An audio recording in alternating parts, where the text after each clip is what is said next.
కర్కాటక రాశి వారికి 2026, 2027 సంవత్సరం ఎలా ఉండబోతుందో మనం ఇప్పుడు చాలా వివరంగా మాట్లాడుకుందాం.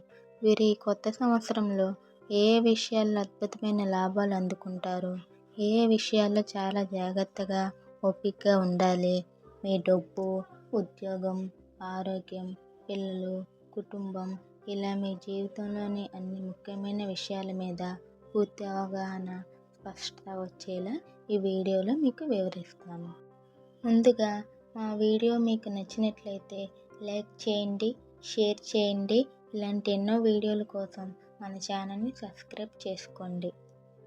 జ్యోతిష్యం అంటే భయపడడానికి కాదు, ముందుగా మనకు దారి చూపించే ఒక దీపం లాంటిది.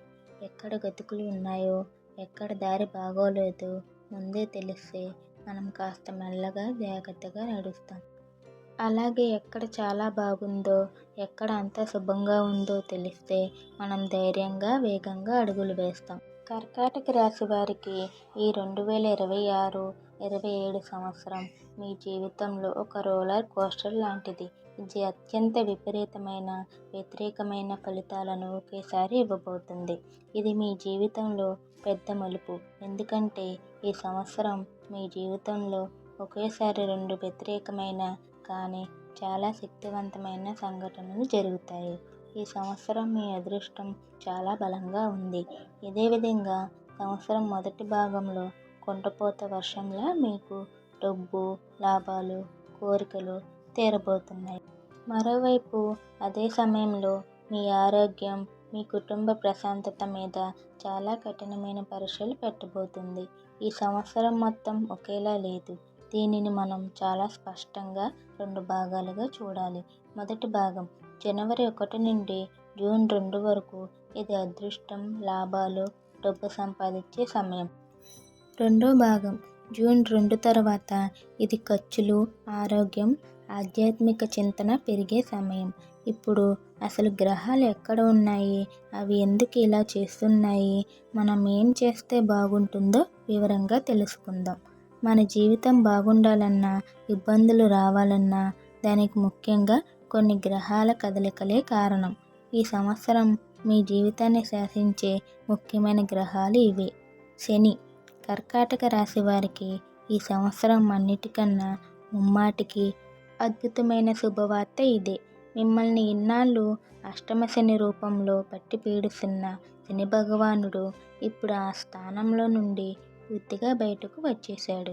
ఈ 2026, 27 సంవత్సరం మొత్తం శని భగవానుడు మీ రాశికి 9వ ఇంట్లో అంటే భాగ్యస్థానంలో ఉన్నాడు. 9వ ఇంట్లో అంటే అదృష్టం, తండ్రి పెద్దలు, ఉన్నత విద్య, పూర్వపుణ్యం. ఇక్కడ శని ఉండడం అనేది మీకు ఒక రక్షణ కవచం లాంటిది. అష్టమ శని పోయినందుకే మీరు సగం గెలిచినట్టు. ఇప్పుడు భాగ్యశని రావడం వల్ల మీరు ఇన్నాళ్ళు పడిన కష్టానికి అసలైన ఫలితం, గౌరవం దక్కుతుంది. మీ తండ్రి గారి ఆరోగ్యం కుదుట పడుతుంది.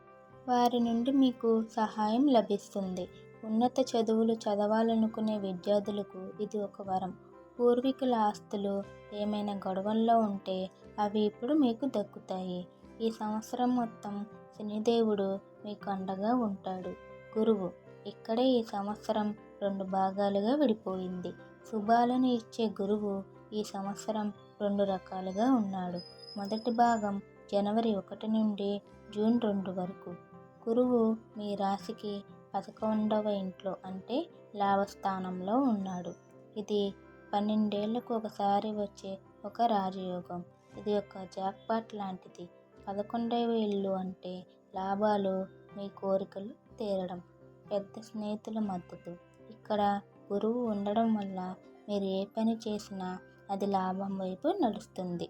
మీ కోరికలన్నీ ఒక్కొక్కటిగా నెరవేరుతాయి. డబ్బుకి లోటు ఉండదు.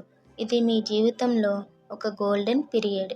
రెండవ భాగం జూన్ 2, 2026 నుండి గురువు మీ 11వ ఇంటి నుండి 12వ ఇంట్లోకి అంటే వ్యయస్థానంలోకి మారుతున్నాడు. ఇది కొంచెం కష్టమైన సమయం. 12వ ఇల్లు అంటే ఖర్చులు, నష్టాలు, ఆసుపత్రులు, నిద్రలేమి, ఆధ్యాత్మికత. గురువు ఇక్కడికి రావడం వల్ల ఇప్పటి వరకు వచ్చిన డబ్బుకు అడ్డుకట్టబడి విపరీతమైన ఖర్చులు మొదలవుతాయి. శుభకార్యాల కోసం ఖర్చు చేస్తే పర్వాలేదు కానీ అనారోగ్యం కోసం కూడా ఖర్చు పెట్టేలా చేస్తాడు రాహువు. ఇది ఈ సంవత్సరం మీరు ఎదుర్కొనబోయే అతిపెద్ద సవాల్. రాహువు ఈ సంవత్సరం మొత్తం మీ రాశికి 8వ ఇంట్లో అంటే అష్టమ స్థానంలో ఉన్నాడు. దీనిని అష్టమ రాహువు అంటారు. 8వ ఇంట్లో అంటే ఊహించని సంఘటనలు, ఆకస్మిక ప్రమాదాలు, అవమానాలు, అనారోగ్యం, సర్జరీలు, వారసత్వ ఆస్తులు. ఇక్కడ రాహువు ఉండడం వల్ల జీవితంలో ఎప్పుడు ఏం జరుగుతుందో తెలియని ఒక టెన్షన్ ఉంటుంది. ఆరోగ్యం విషయంలో చాలా జాగ్రత్తగా ఉండాలి. ముఖ్యంగా ఆహారం, వాహనాలు నడిపేటప్పుడు చాలా అప్రమత్తంగా ఉండాలి. భార్యాభర్తల మీద కూడా ప్రభావం చూపుతుంది. కేతువు. ఇది ఈ సంవత్సరం మీరు ఎదుర్కొనబోయే 2వ ముఖ్యమైన సవాలు.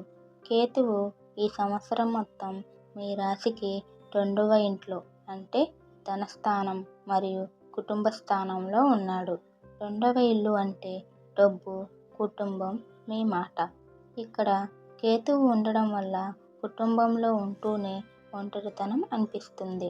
మీరు ఒకటి చెప్పబోతే మీ కుటుంబ సభ్యులు దాన్ని ఇంకోలా అర్థం చేసుకుంటారు.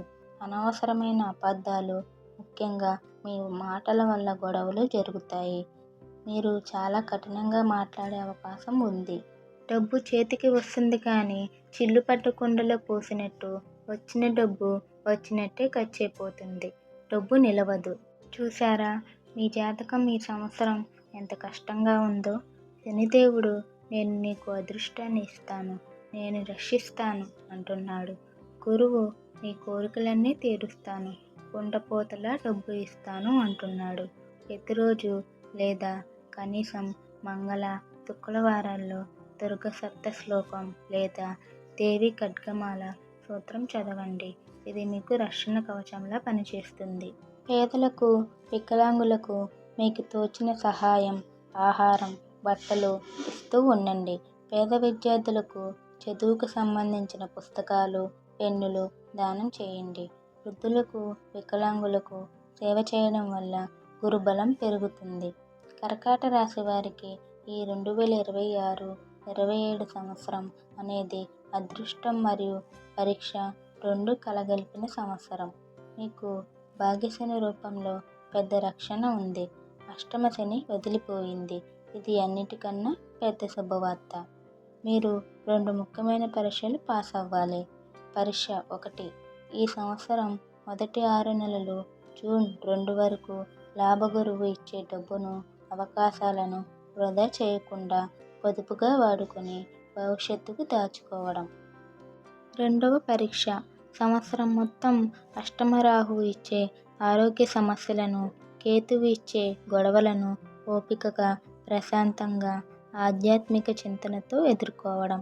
మీరు ఈ 2 పరీక్షలు పాస్ అయితే ముఖ్యంగా మీ ఆరోగ్యాన్ని కాపాడుకుంటూ, మీ మాటను అదుపులో ఉంచుకుంటూ, భాగ్యశని దయ వల్ల ఈ సంవత్సరం మిమ్మల్ని ప్రతి కష్టాల నుండి గట్టెక్కించి విజయం వైపు నడిపిస్తాడు. మొదటి 6 నెలలు సంపాదించండి. సంవత్సరం మొత్తం ఆరోగ్యం, కుటుంబం మీద ధ్యాస పెట్టండి. అంతా మంచి జరుగుతుంది. ఈ వీడియో చేయడానికి నాకు 1 రోజు సమయం పట్టింది. నా కష్టానికి ఒక చిన్న లైక్ చేసి, సబ్స్క్రైబ్ చేసి నా ఛానల్ని సపోర్ట్ చేయండి. Thank you friends. నెక్స్ట్ మీకు ఎలాంటి వీడియో కావాలో కామెంట్ చేయండి. ఆ వీడియో చేయడానికి నేను ప్రయత్నిస్తాను. అలాగే ఈ వీడియోని మీ ఫ్రెండ్స్ అందరికీ షేర్ చేయండి.